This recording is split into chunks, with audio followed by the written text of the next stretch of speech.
J'espère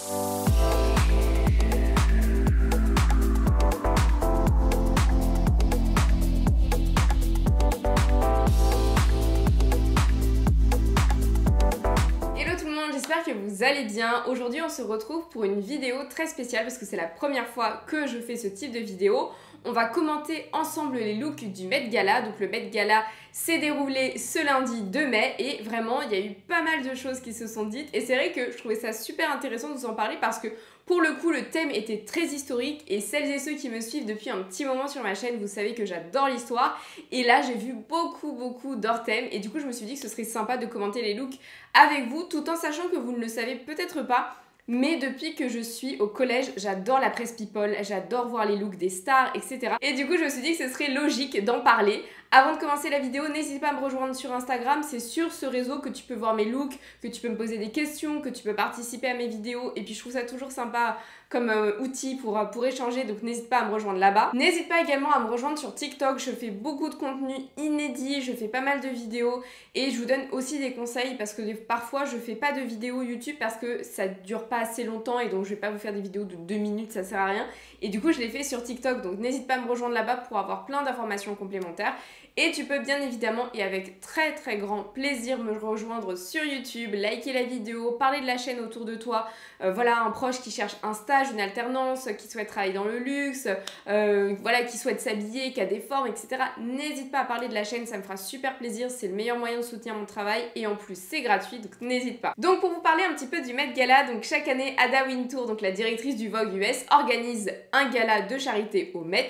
Et du coup, chaque année, vous avez une thématique. Cette année, c'était l'âge d'or des États-Unis. Donc, exactement pour vous donner le titre, c'était Gilded Glamour. Donc, vraiment le glamour de l'âge d'or américain qui commence en 1865 et qui se termine en 1901. Donc, retenez bien ces dates parce que ce sont ces dates qui sont concernées par le thème. Et donc, pour vous donner un petit peu un aperçu, au niveau des looks, pour les hommes, on est vraiment sur des queues de pie, on est sur des très beaux smokings. On peut avoir, vous savez, la petite chaînette avec la montre en médaillon. On a également des hautes formes, on a des derbies, vraiment très chic, très élégant. Et on peut avoir des costumes beaucoup plus simples. La cape également chez l'homme est très tendance, enfin vraiment à la mode à l'époque. Et la moustache, voilà, avec le cigare, la pipe. Donc bon, une certaine imagerie très sympa. Et pour la femme, même si on est aux États-Unis, elle s'inspire beaucoup de la mode européenne. Et donc, ce qu'on va retrouver, ce sont également des couvre-chefs, également des plumes. On va retrouver beaucoup de gants. Donc, généralement, on avait un jeu de manches bouffantes et des manches plus longues. Ou alors, si on avait quelque chose de plus dénudé, on avait des gants très hauts, des gants généralement en satin. Ensuite, vous avez également un popotin, vous avez un rembourrage, un couffin, un coussin qui fait un effet faux cul, donc c'est le terme de l'époque, pour donner un petit peu plus de rembourrage. Le corset également est très à la mode. Alors on n'est pas du tout sur le corset de la Renaissance, mais en tout cas on est sur un corset beaucoup plus petit et plus élégant. Le décolleté carré également. Le drapé est très important. Voilà, on a beaucoup de drapés, beaucoup de jeux également de tissus et on peut avoir du rembourrage. On a également une grande tendance sur certaines matières, donc on a le satin, mais on peut avoir aussi des drapés en velours. Les plumes, c'est quelque chose qu'on peut aussi retrouver sur les tenues, mais qu'on va plus retrouver après au niveau des années folles, donc il faut faire attention à la limite. Mais en tout cas, vous voyez un petit peu l'imagerie, c'est assez précis, c'est très précis, et donc on va commenter ensemble, voir celles et ceux qui ont bien respecté le thème et celles et ceux qui étaient complètement hors thème. Bien évidemment, quand Ada Wintour donne une thématique, l'idée c'est de retravailler à l'ordre actuel, à l'ordre du jour, donc en 2022. L'idée c'est de ne pas avoir ce sentiment de faire une reconstitution, c'est pas un costume, on n'est pas déguisé, c'est pas le but, mais en tout cas on retravaille version 2022. Et moi j'adore ce type de thème. De toute façon j'adore généralement moi me déguiser, mais en plus là c'était sous couvert historique, donc vraiment je ne peux que adhérer. Donc en tout premier on va commencer avec Hailey Bieber en Saint-Laurent. Donc Hailey Bieber, alors on va retrouver les plumes, mais comme je vous l'ai dit en introduction, les plumes, c'est sous un format très précis entre 1865 et 1901 et après c'est utilisé pendant les années folles. Mais du coup ce n'est pas du tout la même époque puisque c'est entre 30 à 50 ans plus tard. Là on va retrouver les plumes mais ça fait trop années folles, donc elles ne respectent pas le thème là-dessus. Ensuite c'est beaucoup trop dénudé, beaucoup trop sexy. On retrouve un petit peu le couffin à l'arrière, mais vraiment très rapidement, avec le collant et les chaussures. Déjà, je trouve que ça manque d'élégance, ça manque de subtilité. La robe blanche comme ça, c'était pas forcément de l'époque. Et du coup, pour moi, elle est complètement hors thème. On passe maintenant à Kendall Jenner. Kendall Jenner, elle est en Prada. Et pour le coup, elle a tout compris. Et d'ailleurs, ça a été l'une des personnes, après celle dont je vais parler tout à l'heure, qui a été le plus saluée. Sa prestation a été très saluée. Donc déjà, elle est toute en look Prada.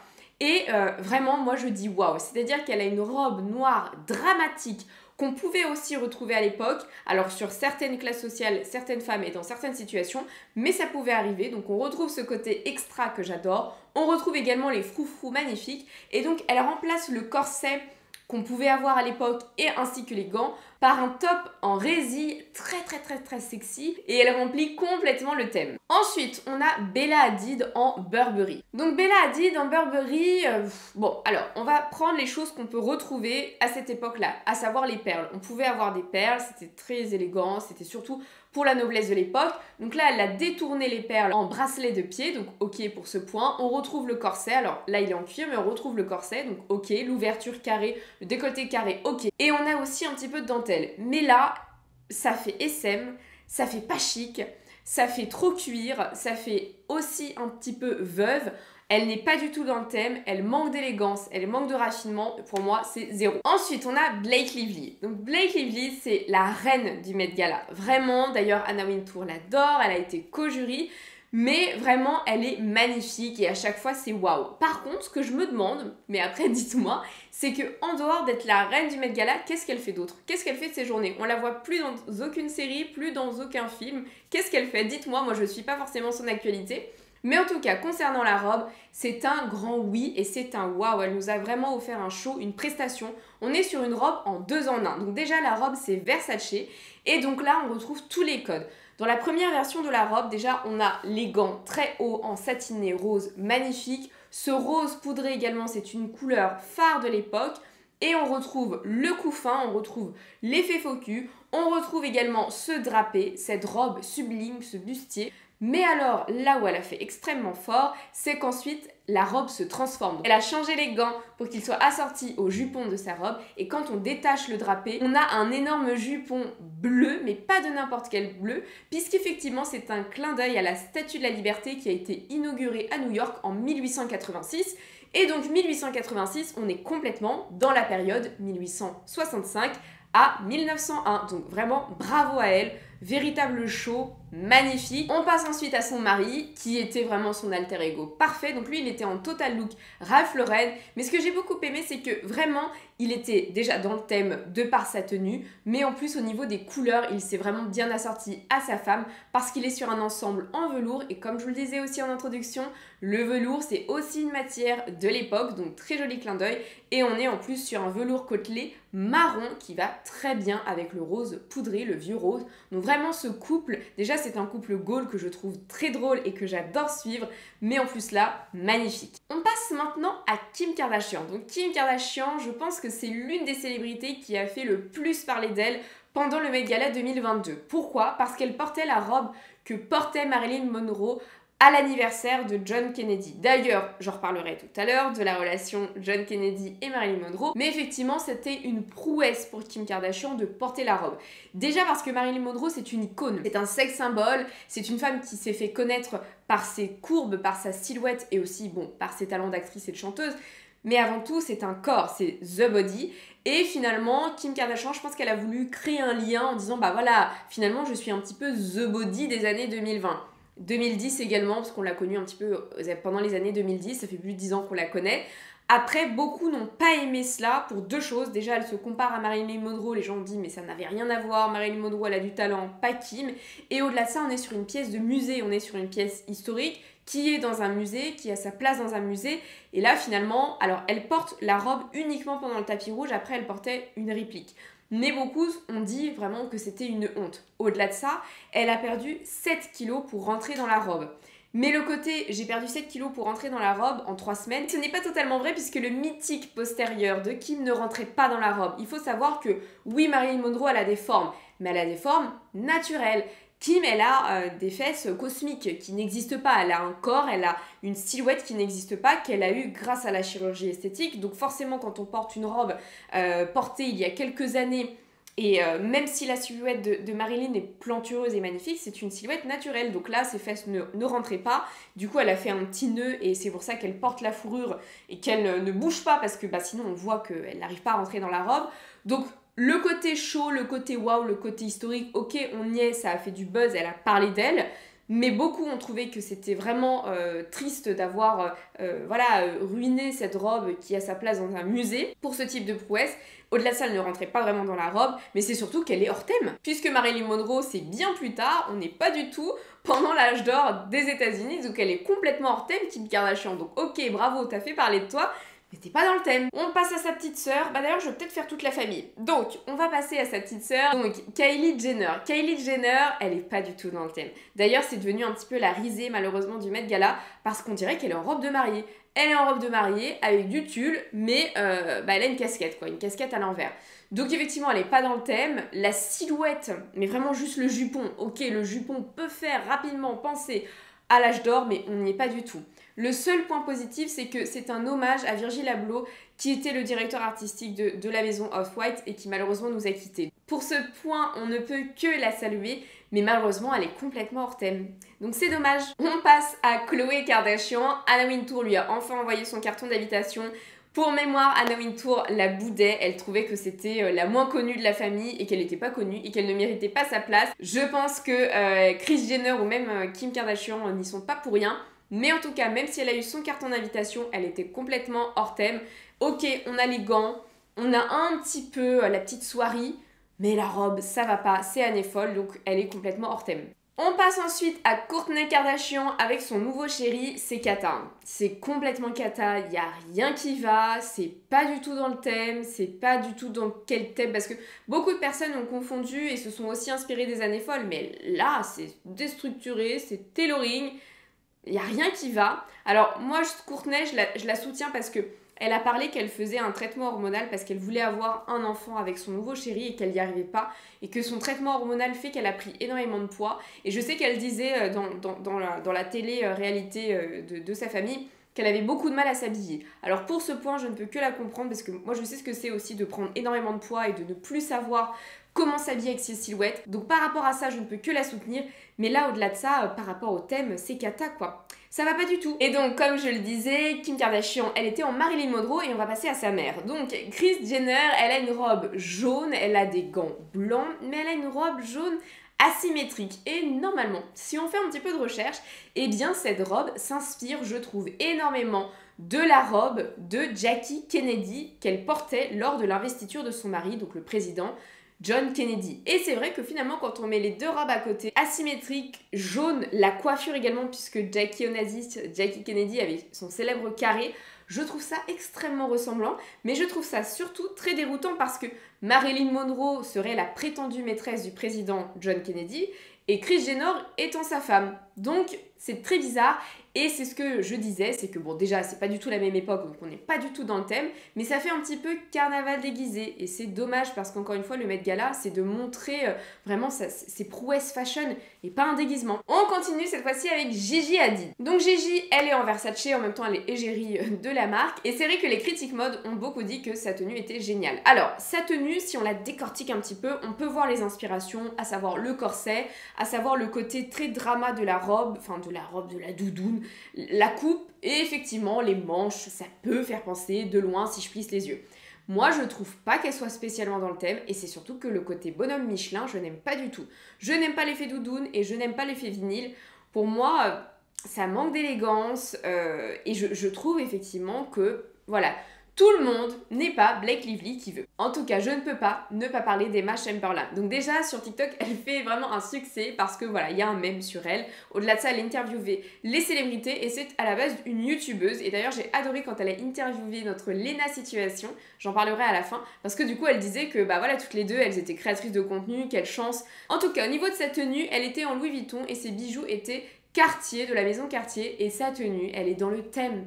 Elle est dans le thème, c'est revisité, et en plus c'est revisité par rapport à sa propre silhouette, vraiment j'adore, sachant que les bijoux ont également une très grande importance pendant l'âge d'or des États-Unis, que ce soit au niveau des tiares, mais même également au niveau des sautoirs. Donc vraiment un grand oui, j'adore. Ensuite, on passe à Cara Delevingne, donc elle est en Dior haute couture. Et vraiment ce que j'adore, c'est que Cara, elle a toujours joué sur les genres. Elle ne s'identifie pas à un genre particulier et elle peut être avec une tenue dite féminine ou masculine et ça le fait complètement. Et là, Cara, elle s'est inspirée justement des tenues masculine de l'époque et vraiment pour moi c'est un grand waouh. En plus elle l'a bien revisité et vraiment je trouve ça magnifique, la couleur, même elle a fait du body painting, j'ai trouvé ça super. Au-delà de ça, petit clin d'œil, je trouve que c'est aussi important quand on est une célébrité d'être porte-parole de certaines choses et donc tout simplement Cara donc, a fait du body painting mais elle a laissé les zones où elle est atteinte de psoriasis découvertes et moi-même qui ai du psoriasis sur tout le corps, j'en ai également ici, ça se voit pas très bien. Si jamais vous me voyez en vrai, vous voyez que justement déjà de 1, le maquillage ne prend pas sur le psoriasis, c'est très compliqué. De 2, c'est une maladie de peau qui est pas très connue, qui est souvent assimilée à oh c'est pas propre, c'est dégoûtant, tu craquelles, un vrai croco, etc. Alors que malheureusement c'est notre corps qui parle, c'est le corps qui parle à cause de l'anxiété, du stress, de la contrariété. Et donc rien que pour ça, je ne peux que la féliciter et en tout cas sa tenue sublime, j'adore. On passe maintenant à Normani. Normani c'est la chanteuse un peu du moment qu'on voit, qui disparaît. Au niveau de sa tenue, elle est en Christian Siriano, que je ne connaissais pas. En tout cas, c'est une très belle inspiration. Que ce soit le couvre-chef incliné avec la petite plume, que ce soit les manches bouffantes, que ce soit le couffin derrière, plus le côté bouffant, plus la silhouette, vraiment un grand waouh. Et en plus, ces versions Normani, elles nous montrent ses abdos, vraiment le décolleté aussi qui d'habitude, on peut avoir justement ce côté ajouré, mais on a de la dentelle en dessous, là, elle ne l'avait pas. Vraiment, bravo. On passe maintenant à l'hôte de la soirée, Anna Wintour. Donc Anna Wintour, très bon point, elle a une cape. La cape, je vous l'ai dit, voilà, ça fonctionne, elle a une tiare, ça fonctionne, mais les plumes et les couleurs et les sequins et le style, ça fait trop Annie folle. Anna, qu'est-ce qui se passe? C'est toi qui donnes le thé, mais tu le respectes pas. Ça va pas du tout. Et comme dirait Christina Cordula, il faut secouer les cocos. Et là, vraiment, c'était pas trop ça. En tout cas, Lizzo. Lizzo, elle était en Thom Browne. D'ailleurs, Thom Browne, ce créateur, a habillé énormément de célébrités en ce soir du Met Gala. Mais en tout cas, elle, j'adore. Et puis en plus, quand elle nous a fait un petit peu de flûte traversière, j'ai trouvé ça sublime. Et vraiment, je l'adore. Et comme quoi, encore une fois, la mode, le style n'a pas de taille. Je ne pouvais pas ne pas parler d'Irina. Alors Irina Shayk, elle est en total look Burberry, mais ça va pas du tout. Elle est en look cow-boy full cuir. Il n'y a aucune inspiration, c'est-à-dire que soit elle est trop en avant, puisque on est avant l'âge d'or des États-Unis, c'est vrai que le côté cow-boy, mais c'est bien avant. Donc là, elle nous a vraiment fait du n'importe quoi. Ça va pas du tout. Ah, Katy Perry, elle est en total look Oscar de la Renta. Bon, personnellement, le look de Katy Perry, moi j'adore parce qu'elle a toujours un côté déguisement et je trouve ça fun. Je trouve ça très fun. J'adore quand elle est en burger, etc. Je trouve ça très drôle. Mais là, elle est toute en élégance, elle est toute en raffinement, elle a tout compris. Vraiment, enfin, c'est de la dentelle ce qu'elle nous a proposé. Et pourtant, je suis pas une grande fan à la base de Katy Perry quand elle nous fait du sérieux parce que je trouve qu'elle a pas forcément un style. C'est-à-dire qu'elle sait toujours nous faire du décalé, mais quand c'est plus sérieux, elle n'y arrive pas.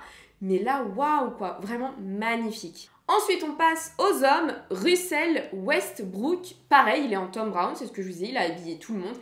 Waouh, magnifique, magnifique, parce que forcément, je sais que vous êtes des messieurs à me suivre et je ne peux pas parler que des femmes. Bon, j'ai parlé un petit peu de Ryan Reynolds, mais vous allez me dire, tu te moques de nous, Mélissa, hein? Un mec, bon, ok, et bien lui, vraiment magnifique, sublime, j'adore comment il a déconstruit tout cela. Très belle inspiration. Alors, Kiki Layne, j'ai adoré. Je la trouve magnifique. On dirait qu'elle nous sort tout droit d'un film Disney. Elle est magnifique. Déjà, son afro, il est sublime. La robe avec les petites fleurs, parce que les fleurs sont plus en motif à l'époque, mais là, ces petites dentelles magnifiques, la forme de la robe très jolie, les gants très hauts, c'est très joli. D'ailleurs, à force de voir des gants comme ça me fait penser que, j'avoue que moi, le jour où je me marie, pourquoi pas les gants? Pourquoi pas les gants? Parce que je suis tatouée au niveau des bras. Et c'est vrai que vous ne les voyez jamais parce que, en fait, j'aime bien les garder pour moi, ça me paraît tout bête. Mais du coup, les gants, en tant que mariée, je trouve ça très joli. Alors, on passe maintenant à Emily Ratajkowski. Donc, elle est en Versace Vintage. Et moi, je ne savais pas personnellement que le carnaval de Rio, cette année, il était aux États-Unis. Non, sérieusement. Les couleurs, la forme, il n'y a rien qui va. Alors, on passe à un autre monsieur. Donc, c'est Yahya Abdul Maten II. Il a tout compris. Il s'inspire de l'âge d'or. Et il retravaille version 2022. Et il y a un côté luxe, il y a un côté bijoux. Et comme quoi, encore une fois, quand on est un homme, on peut aussi avoir nos bijoux de vêtements et c'est magnifique. Alors, Jessica Chastain, beaucoup ont aimé, beaucoup ont détesté. Donc elle est en full total look Gucci. Alors, on a le velours. Après, c'est vrai qu'elle a un côté Madame Irma. J'ai essayé de rechercher pour voir si elle était dans le thème et pas dans le thème. Je n'arrive pas vraiment à vous dire parce que pour moi, j'arrive pas trop à situer. Je sais que quand on a des films qui s'inspirent de l'âge d'or, on peut avoir ce type de tenue, mais je ne sais pas si dans la réalité c'est vrai. Alors si vous êtes doué en histoire, dites-moi, mais en tout cas, personnellement, sa tenue, j'adore. Anita, elle est en total look Moschino. Waouh, enfin quelqu'un qui a compris le thème. Que ce soit les perles qui sont vraiment détournées, que ce soit le bouffant, que ce soit la forme, vraiment, c'est sublime, c'est magnifique. On passe ensuite à Madeleine Peach. Donc elle, c'est la star de Riverdale. Waouh quoi, la couleur lui va très bien, ça fait ressortir son roux, le côté bouffant XXL, elle reprend les codes en XXL, vraiment j'adore. On passe ensuite à Lenny Kravitz. Lenny Kravitz, ce que j'adore, c'est que lui aussi, un petit peu comme Cara, il est genderless. C'est-à-dire qu'il a repris des codes chez la femme à cette époque-là, à savoir le corset, la dentelle, mais il l'a requifié version Lenny Kravitz. Et il a aussi repris quelques codes d'hommes. Et moi, j'adore Lenny Kravitz. Je le trouve magnifique. Je trouve que, voilà, je l'adore. J'en suis fan. Et vraiment, j'adore son look. Billie Eilish, elle est en total look Gucci. Pareil, elle a complètement compris le thème. Et ça lui va très bien. La forme lui va très bien. Elle a un côté plantureuse. Elle est pulpeuse. Elle est magnifique. Par contre, petit bémol, je trouve que les couleurs, il y a beaucoup de couleurs, même si c'est pastel, ça ne va pas forcément ensemble et je trouve que ça ne lui flatte pas au teint, surtout qu'elle a fait ses cheveux noirs et qu'elle est très claire, donc il faudrait un petit peu plus de couleur pour la rendre un petit peu plus vivante, mais sinon la silhouette parfaite et elle a complètement compris le thème. Donc ensuite on a Oh Yeon-jong, donc la star coréenne, elle est en Louis Vuitton. Mais je crois qu'elle n'a pas reçu son carton d'invitation avec la thématique. Il y a rien qui va. C'est-à-dire que sa tenue est magnifique. Hein. Elle pourrait vraiment faire la couverture d'un magazine. Mais ça n'a rien à voir avec le thème. C'est-à-dire qu'il n'y a même pas une once d'inspiration. Il n'y a rien. Encore années 60, 1960, mais sinon il n'y a rien qui va, j'ai pas compris. Ensuite, on passe à Alicia Keys qui est en Ralph Lauren. Donc, déjà, elle a une cape, mais effectivement, c'est pas la bonne silhouette, c'est pas la silhouette de l'époque. Et ensuite, sur sa cape, vous avez effectivement en cristaux, vous avez New York et vous avez l'Empire State Building. Et finalement, j'ai l'impression que c'est un petit clin d'œil, c'est un petit ego trip qu'elle se fait en nous rappelant qu'elle a écrit la chanson Empire State of Mind et il faudrait peut-être qu'elle passe à autre chose. Et en tout cas, elle n'est pas dans le thème. Ensuite, on passe en Stromae qui est habillé dans la propre marque qu'il a créée avec sa femme sur mesure et les bijoux c'est Cartier. Déjà, je voulais souligner le fait qu'il a repris les coiffures féminines de l'époque sur lui-même. On a la cape, on a les carreaux, on a le costume. Vraiment pour moi c'est un grand oui. Au-delà d'être un auteur, compositeur, interprète de génie, il a un vrai sens du style et de la mode. L'actrice star de Sex and the City ne peut pas ne pas être dans le thème. Donc elle est forcément dans le thème. Et c'est un grand waouh. Il y a même un petit côté Vivienne Westwood vibes, je trouve, avec le motif. Mais en tout cas, ce n'est pas du tout Vivienne qui a créé la robe, c'est Christopher John Rogers. Et vraiment, ce que j'adore, c'est la silhouette, le couvre-chef, la plume. Vraiment, elle a tout compris. Après, j'ai trouvé que la mise en beauté était peut-être un petit peu too much, mais en tout cas, elle était clairement dans le thème. On continue avec un homme, Tom Ford, étant Tom Ford, est vraiment parfaite reconstitution version 2022. Il est chic, il est élégant, il est raffiné, c'est magnifique. Alors, autre star où ça n'a pas été très bien vu sa tenue, c'est Amy Schumer. Elle est en total look Chloé, mais il n'y a rien qui va. Il n'y a rien qui va, on comprend pas l'inspiration. Peut-être qu'elle a essayé de s'inspirer du vestiaire masculin et des manteaux masculins, avec un petit effet corset, donc je vois l'inspiration, mais le résultat n'y est pas, quoi, ça va pas du tout. Ensuite, on passe aux stars francophones. Camille Cotin, magnifique, elle est en total look Dior. Maintenant, elle est très Dior, mais est-ce qu'elle est très âge d'or américain? Pas sûr. Moi, j'ai l'impression qu'elle est surtout hors thème, mais très chic, très élégante, très épurée. Et enfin, le meilleur pour la fin, Lena Situation, je ne peux que admirer ce qu'elle a fait. Déjà, elle a le pompon, elle a le faux cul, donc magnifique. Elle a le corset, elle a l'ouverture comme ça. Elle a le motif épuré, pastel avec les petits motifs.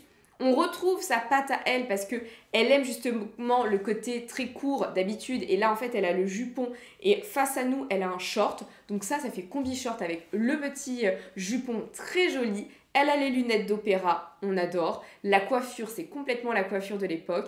Et alors, les bijoux comme ça, Bulgari, en fleurs, c'est complètement ça. On retrouve le romantisme de l'époque. J'espère qu'elle sera réinvitée par Anna parce que c'est vraiment notre fierté nationale. En tout cas, dans mon top 3, Blake Lively. Je pense que voilà, Blake Lively, c'est la queen, c'est la reine du Met Gala. J'ai beaucoup aimé le look de Kendall, mais c'est pas forcément mon préféré. Je pense que j'ai adoré le look de Cara et forcément le look de Lena, je l'aime beaucoup. C'est surtout que parmi tous les looks, finalement, celui où j'aurais pu me reconnaître, c'est celui-ci. Et toi, j'espère que tu as aimé cette vidéo. N'hésite pas à me dire ton top 3. Cette année, j'ai trouvé que beaucoup de personnes étaient hors thème, mais j'attends ton avis en commentaire. N'hésite pas justement à me le laisser juste en bas de la vidéo. Et quant à moi, je te fais de gros bisous et je te dis à très bientôt pour plus de contenu. Bye bye!